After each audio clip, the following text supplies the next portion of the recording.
Good morning and welcome to Bethel Primetime at the Library. Primetime is a collaboration between the Bethel Friends Library, Office of Academic Affairs, as well as other offices on campus. And it's to celebrate the work that goes on both in the classrooms and outside. This is also the place where we highlight our Faculty Excellence Award winners, and we have one of those speaking to us today. Faculty Excellence Awards were created back in the late 80s, one for teaching, scholarship, and service. And Ken Steinbach has been awarded the Faculty Excellence Award for Excellence in Teaching. And I'd like to just read an excerpt from the letter of nomination for him. Ken exemplifies the teaching philosophy that has long energized the art department and is, I believe, pervasive across Bethel University. Namely, he is an active and brilliant practitioner of his discipline as an artist, who makes exhibits broadly, but who also understands such making is linked directly to teaching and mentoring young artists who are still students. Ken's practice as a working artist, his mentoring, and his formal teaching create a seamless and highly effective method for nurturing young artists and getting them into the profession successfully. So we welcome Ken today and look forward to hearing about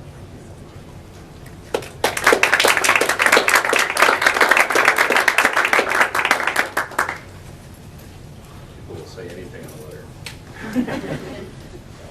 Thanks for showing up. Beautiful spring day. I promise you it's miserable out there. That was much better spent here today. I have, normally I think when people maybe do these talks, they talk, especially for artists, we tend to show work that we've done recently. And I wanted to do something a little bit different, and I'll explain a bit of the rationale for that as we go. For the past year and a half, I've been involved in this body of research that's related to the field of creativity. And that's sort of taken a couple of different paths, a couple of different directions. But it basically started from a class that I convinced the art department that we needed to teach, which was a class called Creative Practices that some of you I think are in or have taken. And the class is really focused on helping students develop creative ideation and basically finding their own directions. And so as part of that, one of the things that I did was to basically read everything I get my hands on about creativity. There's a lot of information out there.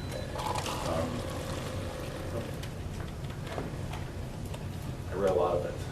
And I actually kind of broke it down a little bit just for my own sanity in terms of what I thought was going on. There's several different categories. Probably a lot of the creativity literature that you folks are aware of is sort of like this kind of stuff, works like Flow, or The Creative Habit by Paulo Tharp, things like that, which are more coming at the field of creativity from a psychological perspective, looking at how the mind works from a psychological point of view, psychological analysis. A lot of great stuff out there. Another genre that I kind of sort of picked up along the way, kind of going through all this information, is what I call the anecdotal anthology. And this is a field of creativity literature that's really specific to artists. It's like you pick up a book and just have quotes and quotes and quotes by artists, organized into different categories like production, and all these different famous artists might give these quotes.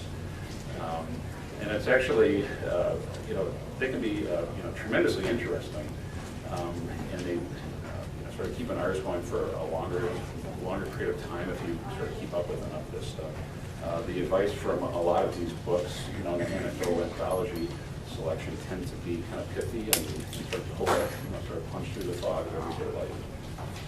Another approach is the Star Artist Case Study. That is, you find a few high performers. Jonah Lehrer actually just produced a book recently called Imagine, where he did a profile of Dylan. Some of you may have heard about that because, unfortunately for Jonah, some of the things that he actually wrote, he didn't actually know. He sort of made up quotes and things like that. It's actually quite a good book, by the way, but that particular thing got him into some hot water.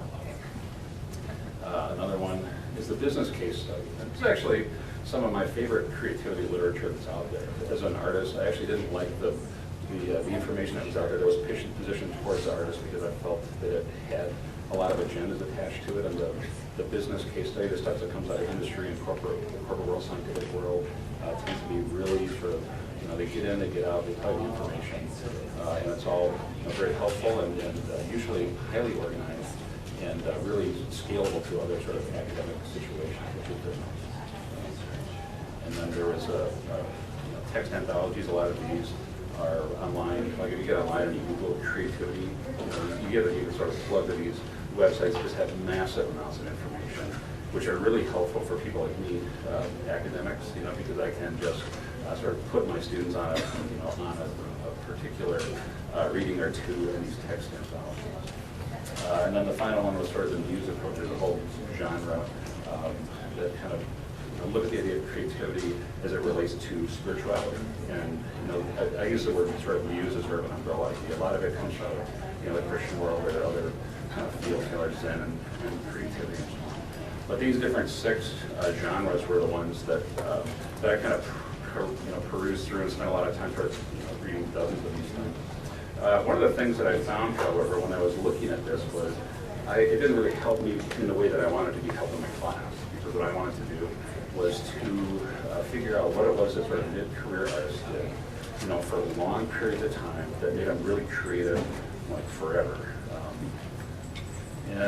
So as sort of, I didn't really start out to do a lot of research. I just started calling people up, just say, well, I kind of admire your career. What do you think about this? Tell me about this. I mean, I know what I do. I know what a lot of my friends do, but it occurred to me that I'd never actually done sort of a more systematic investigation of some of this stuff, calling up other people, calling up other artists and asking them, what it is that they did. And so I started calling people and further researching. I realized that actually there was, in all this creativity literature I was reading, there was like this big giant hole in the center where nobody had actually ever sort of gone out and done a more systematic study where they found sort of a consistent group of artists and they just asked them, what do you do? Like, how do you orient your life? How do you package your life, or frame your life, or position your life in your studio practice, your creative habits, and so on, in a way that sort of helps you maintain creativity over a very long period of time. And I mean, there's a lot of anecdotal stuff, and a lot of that anecdotal stuff is great, and a lot of the stuff that I just showed you, I mean, tremendous amounts of wisdom in that. But there was a bit of a hole right in the center in terms of, what do these high-functioning artists do? Like, what do these people do that kind of make them creative over a long time? So first of all, I started to have an initial round of conversations, and that informed the first time I taught the class, and then I started to get more serious about it because I thought it was very interesting. And so I defined my terms a little bit: high-functioning. This is what I defined as a high-functioning artist. Unfortunately, I want to actually do like a PowerPoint today. Like an artist to do a PowerPoint is kind of ridiculous. But my computer kept crashing yesterday, and I found that I couldn't upload images. So here you go. I was going to show you all kinds of images, but this is what we got. The high-functioning artist, the terms that I came up with, making work for at least a decade. I wanted somebody that had been around a while. I wanted people that had worked consistently during that time. And I realized that people have kids and jobs and transitions, so I was not worried about perhaps like a 6-month hole in the production or a 1-year hole in the production, because that's just life. But I was interested in somebody that sort of kept going for a very long period of time. Work is culturally engaged, put into a community. I was less interested in folks, I think, that were perhaps making work just for their own. I wanted to get people that were sort of putting into some type of community, and that could be an online community. That could have been, I know a couple of the artists I talked about very strong online presences. Other people work more directly in community kind of based activities. So other artists were sort of gallerists. Other people were academics and kind of coming in from that side. But I wanted them to be sort of culturally engaged with some kind of community in a way that they were getting feedback. So there was a cycle here where they were sort of making work, putting it out there, getting feedback, and kind of responding to that. And it also achieved some type of success. And that could have been just sort of critical success, financial success, socials. If their goal was to sort of build community through art, they were able to do that. So, which I thought was, another really appropriate goal. So, and I had a couple other objectives too. I wanted to generally call people and interview people as a way sort of expanding this research that I didn't know. So a lot of the individuals that I researched were people I would just sort of find online, friends of friends, and finally just sort of got away from that entirely and started just doing online research. I go to galleries that I like, I find people, and I just cold email them. So part of it was also a way to kind of make connections with other people, and part of it was a way to get out of my own comfort zone. Because I already knew what all my friends thought. I already knew what Bethel thought. I already knew what Northwestern thought if I taught there. I wanted perspectives that I didn't know that were really fresh to me. And another criteria that I had was I wanted their work to be better than my own. So I didn't want to sort of choose people that I thought were, that I could sort of manage in an interview. I wanted people that I really felt like I would maybe manage in an interview, or I would be at least challenged in the interview. And so generally the people I picked were doing that. A lot of the questions, I created a rubric of about 60 questions, which is ridiculous.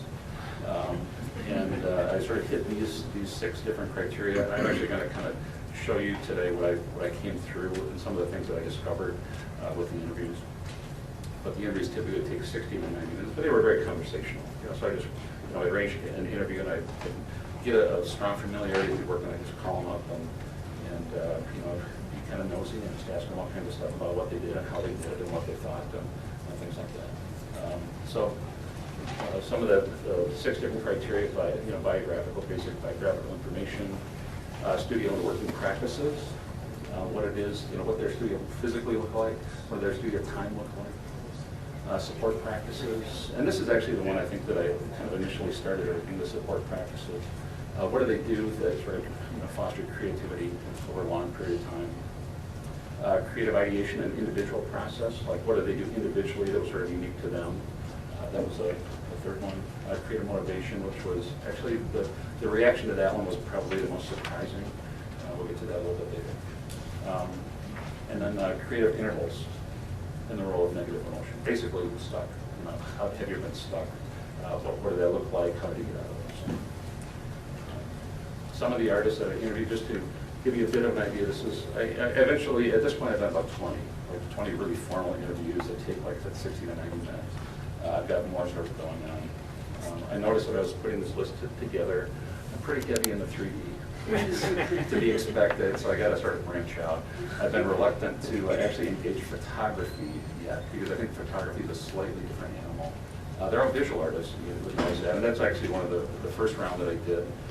Were actually sort of artists all over the spectrum. Some are musicians, some are writers, and this time I really focused it down exclusively to kind of mid-career visual artists. But I think I only knew like one of these individuals. And maybe if we get some time at the end, I can show you. I have 4 of them. I pulled up their websites so you can take a quick look at some of the stuff. By the way, feel free to interrupt as we go here.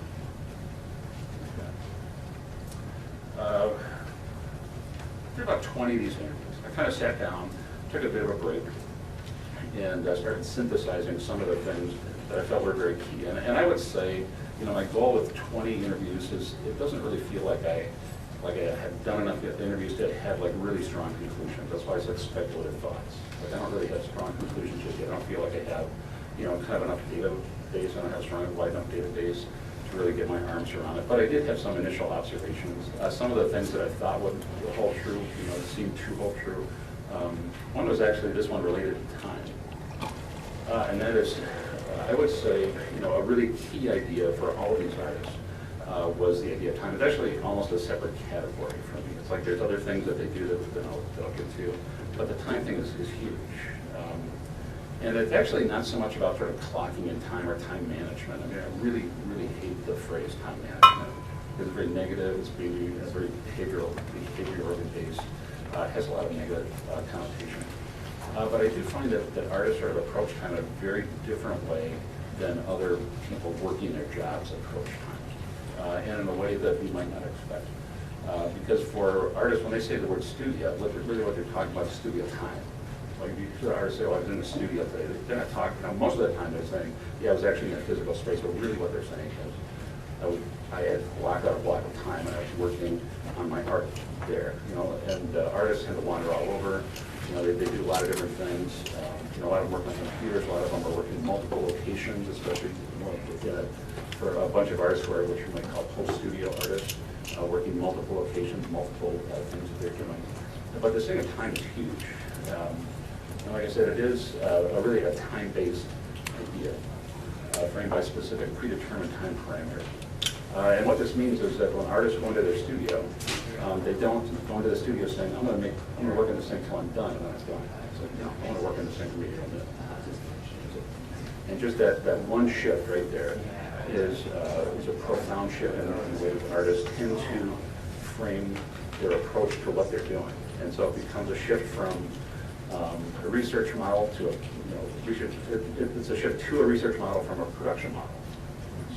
So most of the way that we think about artists making things is we get an idea, go into the studio, we crank it out, and then when we're done, we're done. It's like, well, no, not really. It's like artists are much more about this idea of research rather than production. So they're focused on this idea of sort of engaging a process over a long period of time that's almost exclusively defined by time rather than by objects walking out the door.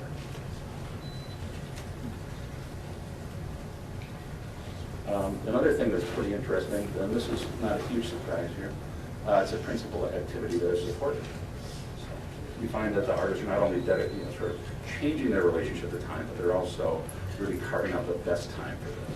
It's like for most artists, it's first thing in the morning. And I would say that it's kind of all over the map as to how artists do this. They're even I've talked to a few artists that have young children. It's like, well, and the kids go to sleep. It's like, well, okay, then what happens? Well, I go to the school. It's like, okay, well, then how long do you stay? Oh, I always stay 3 hours. So there you go. I mean, it's like it may be kind of fluid, but it's always very defined by parameters. It's not defined by. I really very seldom heard. I say till I'm done, and then I leave. That's a very sort of unusual thing. Or maybe I stay a couple hours and then I work till I'm done. I've heard that a few times. Does that make sense? Oh, by the way, if you were wondering, my artists work about 20 hours a week, like actual, brush on canvas production. I don't know what I think about that. There's a lot of other things that happen too. It doesn't include perhaps any of this other support information that we're talking about. These are high-functioning artists. These are people who are, in New York galleries. These are people who are, showing all over the place. And 20 hours a week, it seems like, well, I shouldn't have a full-time job. Well, by the time you include all this other research, this other promotion, all this and that, it's actually more than and actually, this is interesting because this number of 20 hours a week, again, doesn't seem to be framed by that's all the time that I have. It seems to be that's my optimum working time. It's like that's the time that I'm most productive for the longest period of time. For the longer than that, and certainly it's sort of dependent on, like if somebody has a show coming up, somebody has a big thing coming up, then they cater for like 40, 50 hours a week, for several months before that. But generally, it averages out.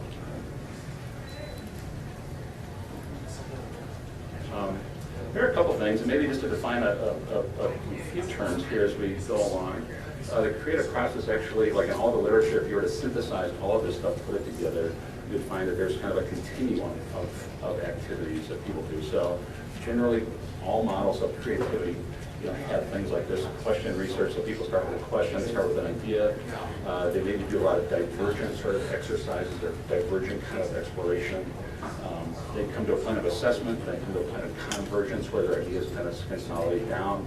They choose something, make a decision, then they start producing. This one is actually a bit unique. Like when you look at the ones that are more business model oriented, they tend to not have this. The emergence of ideas is a bit unusual to artists, and that artists are always kind of positioning what they're doing forward. So artist makes a thing that's never sort of conclusive. They don't sort of stop. It's like it's always sort of moving forward, kicking into the next body.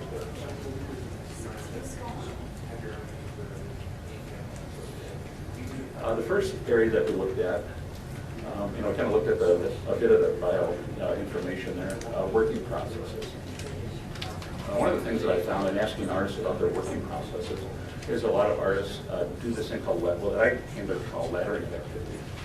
And so if you look at this, all of these things right here, there's 6 different points, 5 to 7 different points along the creative spectrum of things that people do.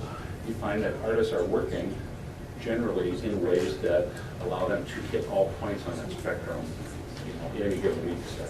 Not necessarily every given day, but any given week, every artist is doing pretty much all of those things. They're doing some experimentation, they're doing some assessing, they're doing some divergent research, and then some convergent sort of decision-making, they're sort of positioning things forward. And so they're finding ways to kind of ladder that all the way along.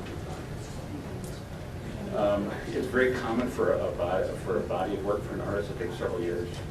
That's not a surprise to me, but that's one of the things that actually we talk a lot about in my creative practices class. It's the fact that you've got a semester, and most artists do this. Most artists take this process over the course of 2-3 years. It's not unusual to find artists who are working on projects for 5, 6 years, like a single project, in development, regularly, routinely, sort of poking at it, developing these ideas with long periods. So it's one of the conflicts that students have actually is right here. How do you sort of put these two things together? And we're demanding the students in our class be sort of, okay, now hurry up and be contemplative about what you're doing. I don't know how you do that, but we do the best we can. The initial question research frequently accounts for half of that. Of the time that most artists typically spend working on what they're doing, like the initial research phase can frequently take like half the time. And that's really sort of a bit more media dependent. Some medias, really are, ceramics, for example, I think is probably less the case, but there are others where it's more the case. Here's some interesting statistics. % of artists who have stayed with their first medium through their careers. Unless they describe that medium as doing anything necessary. So tell me, like, what have you done over the course of your life? I do anything I have to. Okay, well, all right. So, but occasionally you do find folks that are really focused on, that's all I want to do. That's all I've ever wanted to do since I was a kid. That's all I do.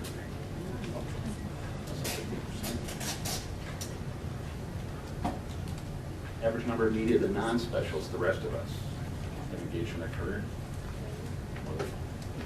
Actually, it's not okay. So I say, tell me about your creative career. What have you made? What media have you sort of wandered through? Oh, I made paintings. In fact, I made sculpture, and then I did drawing. Tell me about the drawings. I did 2 or 3 different types of drawings. And so you find that this is very expensive. People, through the course of their career, tend to move through a lot of different media. That's very, very common. Even people that towards the end sort of stuck with, are sticking with like perhaps drawing or painting for a very long time. Earlier in their career, they tend to have like a lot of experimentation. I think that's very telling. I think that in those formative years, there's a lot of research that casting a very light net. Some of the support practices, moving on to some of these other criteria. These are sort of the major, just asking people, tell me about, these other things that kind of inform the work. Reading is the big one. We'll get to that again in a second. Social, cultural engagement with the work. Again, sort of putting work out in the community and getting some kind of feedback. That's really not an evaluative one. That's actually one that kind of supports the artist in what they're doing. And that can be a little contrary because we're so used to seeing the artist as being sort of isolated in the studio. But you find that actually a lot of artists, and more so in the last few years, are becoming much more socially and culturally engaged with the work. They're putting it out there in some kind of community, getting feedback from that, and that's actually influencing what they're doing moving forward. Writing and sketchbook, another big one. And a lot of tinkering, a lot of experimenting down here. These are definitely sort of stacked up relative to like most to least. So everybody needs. Okay. Percentage of artists who are currently reading at least one genre of literature in an in-depth way. I would define in-depth as being more than one writer, more than one book by the same writer, or article, whatever, by the same writer, in addition to more than one article in the same subject. So if they're reading sort of fiction, say, perhaps reading everything by a specific author. If they're reading about semantic theory, they're reading multiple authors in an in-depth way. That's a good number. This starts to get interesting too. Same question, reading at least 2 genres. But again, this is a fairly small pool at this point, a sample pool, but it's holding up pretty consistent. So 3 or more. So artists typically are reading multiple layers of information. What is that information that they're reading? Most types of reading, again, sort of in descending order. Deep background research. Deep background research would be things not directly related to the subject matter that people are using. One of the best examples I might suggest, and hopefully we get some time at the end here, to show you one artist, an artist that I know, Lori Fredette, whose work is sort of wonderfully abstract and beautiful and elegant.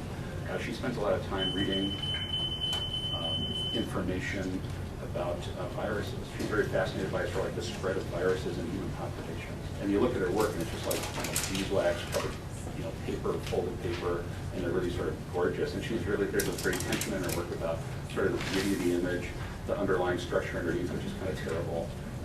And so she's reading all these scientific journals about, viruses, things going awry in the human population. So that kind of information.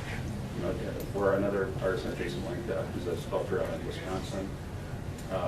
big sculptural steel work. He's very interested in American mythology. So he reads things like Moby Dick. It's like, what does Moby Dick have to do with welded steel? Figurative word.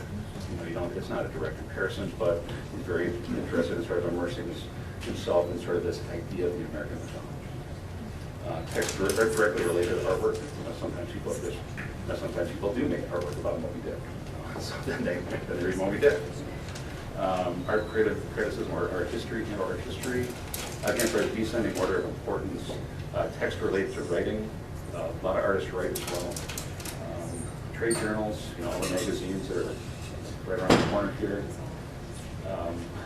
Items related to, reading related to personal spiritual development and professional career development. So most artists, 60% of artists are reading 3 of these genres in depth on any given, I would say every given month. And a lot of them it's like probably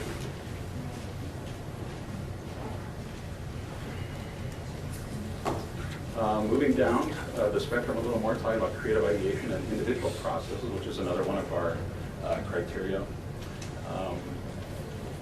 I would say, maybe this is one of those statements that's a bit more of a conclusive or speculative statement. The process most frequently begins intuitively. So when I talk to people and say, well, tell me about your working process, what do you do, how does this work? Most frequently, they will say, well, I wanted to research this thing. That's kind of, I just wanted, why that thing? It's like, I don't know. This was kind of interesting to me. It's like, well, okay, I would say that's intuitive. And so it starts intuitive, but the things that they do tend to choose, I think, tend to be pretty interesting. It's not as though they're choosing ideas that are easily resolved. And I would say they tend to intuitively choose ideas that are cognitively really difficult, emotionally charged in some way, and have a lot of conflict. So I don't think this is summative or conclusive, really. I don't think this is a terribly great phrase up here, but it seeks, they seek out irresolvable conflict. Like Lori Fredette, the beauty of sort of virus and human population and the terribleness of that. I mean, that's a resolvable conflict. On the mathematical level, it's very beautiful. But on a interpersonal level, it's pretty dreadful.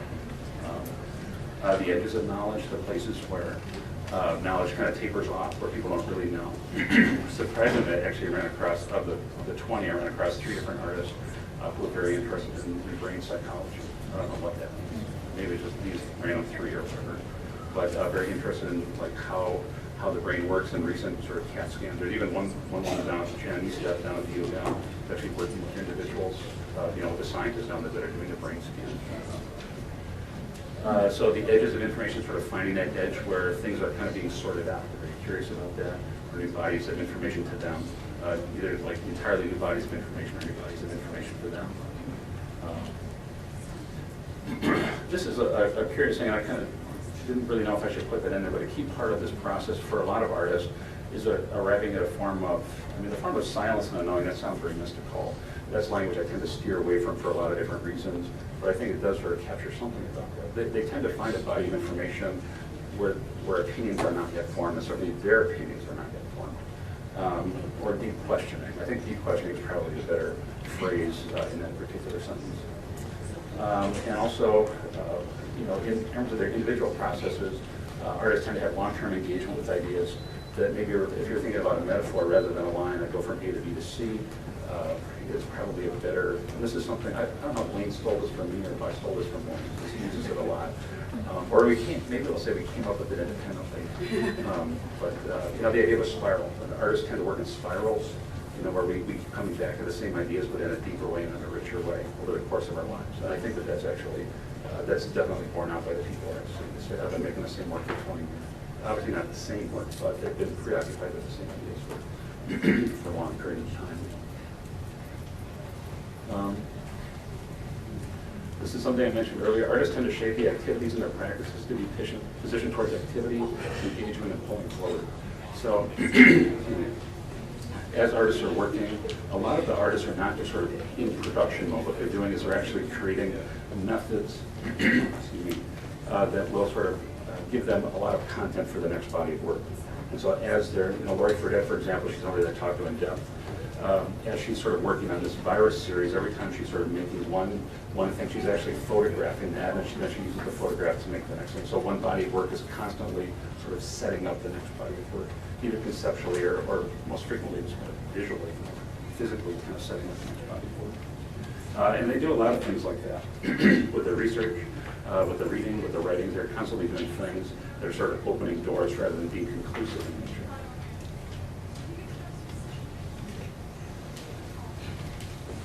Oh, here's an intro. I talk about creative motivation.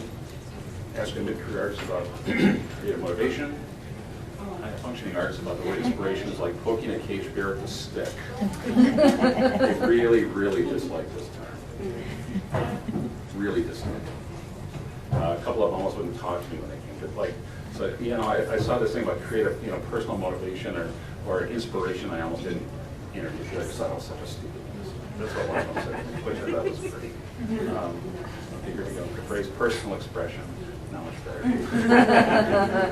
Don't have a lot of time for that, which is strange, because I think that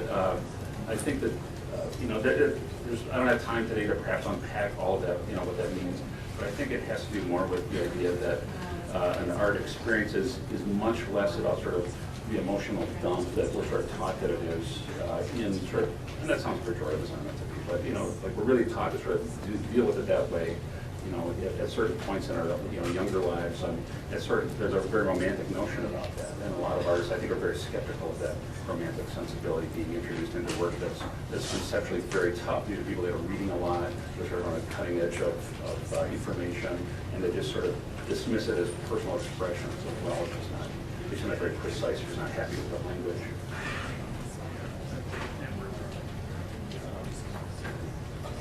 And this is kind of related to some of the things that we looked at earlier. There's a profound shift in why they're making things from the production-based working models to the development of individual processes of ideation. Keep pressing on here. Also talked about the idea of negative emotion, and that was a couple different aspects to that. About half of the artists have experienced a significant block, something in the nature of 6 months to a year. And what's really kind of interesting about that is that almost all of them peg the sort of working through the block as to basically deciding to tell the voice in their head that was telling them they couldn't do it seemed to be about previous success. And I was very curious. It was like they had a previous success of some type, of something that really worked for them, and either they thought they needed to continue, or they felt that somebody else had expectations of them that they shouldn't. Whether it's a gallerist or a former teacher, somebody sort of said you should keep doing this, and that really sort of messed them up for a long time. And eventually, they got to the point where they just said, "Well, heck with you," and they're going to do what they want. And then they sort of like sprung the clockwork, and they got out of there. In addition, many have undergone a major reshifting of their work at mid-career, and this is actually, I think, more related to the last one. Something, like sort of moving away from this. I think this is a major point in a lot of artists' career. Earlier in careers, that the work tends to be much more about personal expression, personal ideas, emotional content. And then there becomes a major shift at mid-career where they start to find other things. It becomes more expansive, it becomes richer and denser. They realize it's not about me. It's exhausting for it to be always about me. Okay, that's a phrase that I actually heard a lot. And the negative emotions, one of the reasons that I kind of wanted to take this research on was I was very unsatisfied with the way that negative emotions were frequently characterized and dealt with in a lot of the creativity literature, especially like you look at the stuff in business and industry. That's the stuff that's actually not, like the negative stuff like disorientation, anxiety, frustration, rage, things like this. They're very dismissive of that in a lot of the creativity literature that comes out of business and like past that gets and mid-career artists actually have figured out how to use this. It's like they still have the same amount of anxiety, disorientation, disillusion, but they just kind of integrate it into source of fuel. And that was a phrase that I heard a lot. Actually, yeah, I know. It's like I failed, but just made me work hard. I don't know how that works, but I kind of know how it works. Okay. I threw iconoclastic thoughts in there too, and I'll probably get myself in some real trouble. Okay, so after thinking about all of this information, and if I had to sort of, at this point, having interviewed 20 people, if you sort of forced me, like, what are some of your conclusions? I would say that this is probably the conclusion. is ungrounded imagination is a weakness. We tend to have a very high opinion of what the imagination can do, and I'm totally behind that, as long as imagination is applied to process and things or make pieces. But ungrounded imagination, this idea that many of our students that wander in and they say, if I could only sort of make the thing that's in my head, it's like, well, I'm sorry, it doesn't work like that. You have to approach this in a different way. You have to actually apply that imagination to real things that are in front of you, that are physical, that you can do. Like that is a powerful thing. Imagination by itself is like, I don't know what that is. I don't know how you sort of capture it, I don't know how you leverage it. And we tend to have extremely high opinions and value imagination really, really high. Yeah, not so much for me. On the other hand, like I said, imagination applied to specific manipulation of things, that starts to be really dynamic. It starts to be tremendously dynamic. Creativity and artistic practice does require more types of creativity to be engaged in more types of simultaneous combinations in other fields. I don't actually, one of the things that I found about creativity, my belief that there's not a huge distinction between the creativity that's necessary in many other fields and the creativity that is necessary in art. But I do think that there are, well, maybe just to back up for a second, there are different types of creativity too, generative, curatorial, evaluative, connective, and so on. And you tend to use a lot of these in a lot of different fields, but in art you tend to use more of them simultaneously. So I would say that, it's more of like an adding on and a much more interdependent experience between these multiple forms of creativity. But I'm not a big fan of saying that the art experience, the creativity that's used in art experience, is actually foundationally, fundamentally different than what you see in science and industry. And I think it's actually problematic, especially when you start to attach things to, spirituality to some of these things. And you can start to see it happening when you have people say, God told me to make this.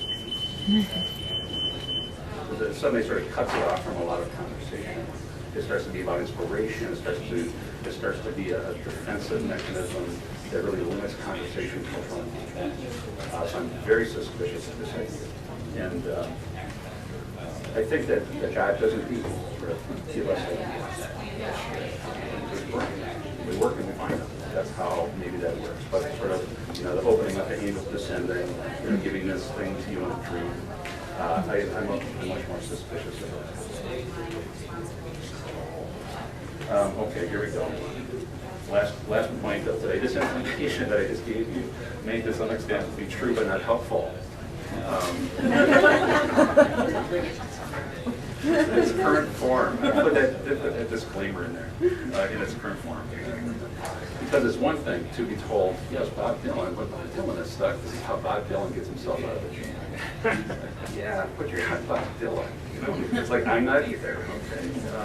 There are other parts to this, and I think a dilemma with some of this information is that it tends to, this is obviously, I've distilled this information down, literally got it down to bullet points here. And a lot of the solution that these artists are finding to make themselves productive in the long term are really behavioral in nature. And so it's one thing to kind of be aware of it, but the solution does not lie strictly in the awareness of this stuff. The solution lies much more in the ability to kind of bootstrap yourself and come up with a way of working over a long period of time to kind of engage in these things. So on the one hand, the awareness is definitely that's an important part of it, but if you were sort of wanting to get yourself to be creative for a long period of time, you really need to shift from, quit reading this stuff. And probably the biggest gripe, and I'll end with this, the biggest gripe that I had with a lot of the creativity literature that I read is that it makes you feel creative. Like, when strong parallels here with spiritual literature, isn't there? There's things that you read that make you feel spiritual. But, where do you really, like at the end, it's like, is that really what you're after? It's like, it's very engaging, it's very entertaining, and I love reading how Bob Dylan sort of got himself out of a songwriting block, back in the 1960s. Is that scalable to me?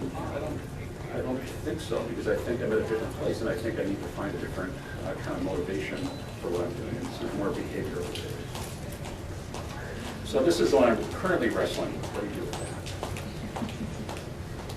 that? A couple different things. Actually, I would be glad to show you an artwork or two by these artists and maybe take questions simultaneously if I can do that. Because I think we've got about 3 minutes left. This is Lori Fredette's work. I showed you The Great Silence. I haven't seen this work in person, but these are indeed covered. I think this installation is probably like 8 by 30 feet. It's substantially large. And these are, Lori Fredette is the artist who makes works, sort of based on the patterns of viruses in human population.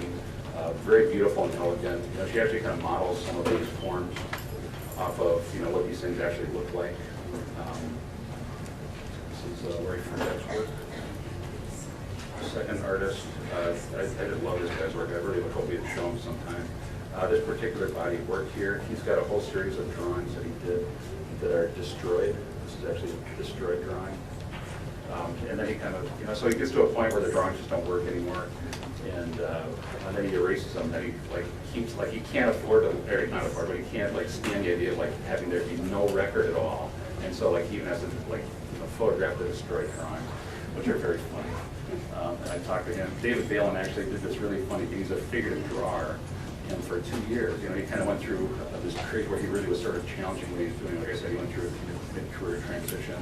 He decided not to draw the figure for 2 years, which is a tough call for a figurative artist. So he wrestled with that. And eventually went back to the figure, by the way, and started to do some other things that were pretty interesting. Jill Downen is a sculptor down in, I think, obviously, there. You can't see it until she works on it. Installation artist down in St. Louis. Really gorgeous, kind of delicate work. It's almost impossible to talk about. And the last one is Bruce Herman. It's actually somebody that I didn't know. I didn't know any of these other people, so I figured. So I did have some non-sculptors in there. So okay, I remember right at the end. But if anybody had any questions, I'd be glad to hear. Okay. Yeah. Oh yes, maybe. Process and materials. Yeah. You didn't say anything. They didn't say anything about that because they're beyond it.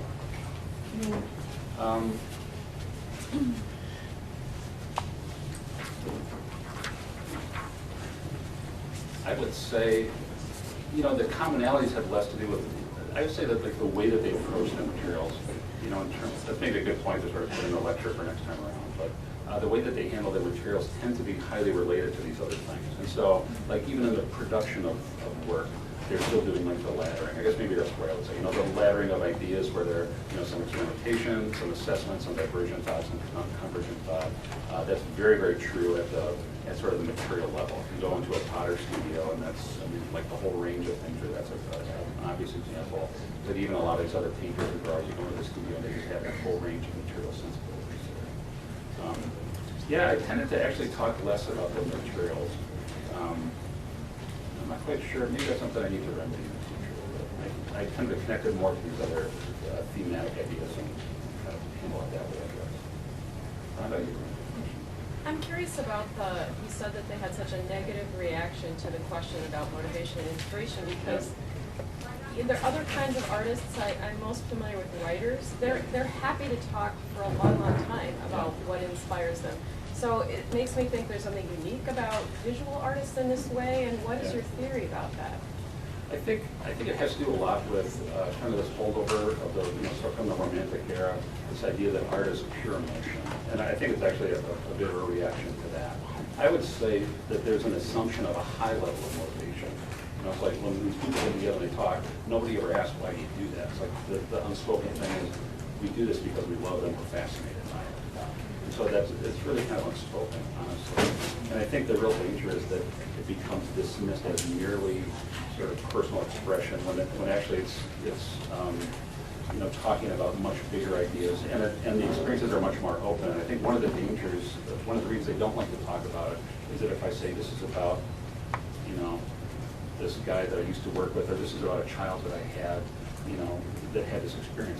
Thereafter, whenever you look at the piece, that's hard to experience, because that language is such a powerful device, and it's so it will lodge the piece so firmly in our imagination to a very specific way. So I think they're actually a bit reluctant to talk about it because of the way it will sort of impact the viewing of the piece. But I think there's a high level of motivation. And, yeah, I mean, you get a group of these people together, it's like, well, what are you doing and why are you doing it? So the fact that I love it is that's kind of good. That's enough for most of the individuals. That's a very complete answer. Yeah, Jake. I'm curious on that laddering of ideas, do you see differences between, for kind of your opinion, but Yeah. between like an early career artist and a mid-career artist? You know, does that laddering kind of hold up earlier in the process, do you think? You know, I think it does, and I think that that's one of the, you know, if you think about the creative process relative to things like sleep patterns and, you know, rest, it's really necessary because so many, like even within that sort of range of those activities, a lot of those kind of break down even further, and they do require, you know, like assessment. Assessment is not just like thumbs up or thumbs down. Assessment actually has sort of other qualities to it too that takes an amount of time. So I think part of it actually is it just takes, you know, the passage of time to do these things well. And it's really easy to burn out on. So I think it's one of those things that artists kind of intuitively gravitate to early on. And just kind of intuitively get it just because it's really difficult. People want to start getting really difficult to paint every day for, you know, even like 6 hours a day for 4 or 5 days a week. That's a really tough thing. You got to break it up. Great. There's time for maybe one more. Well, thanks very much.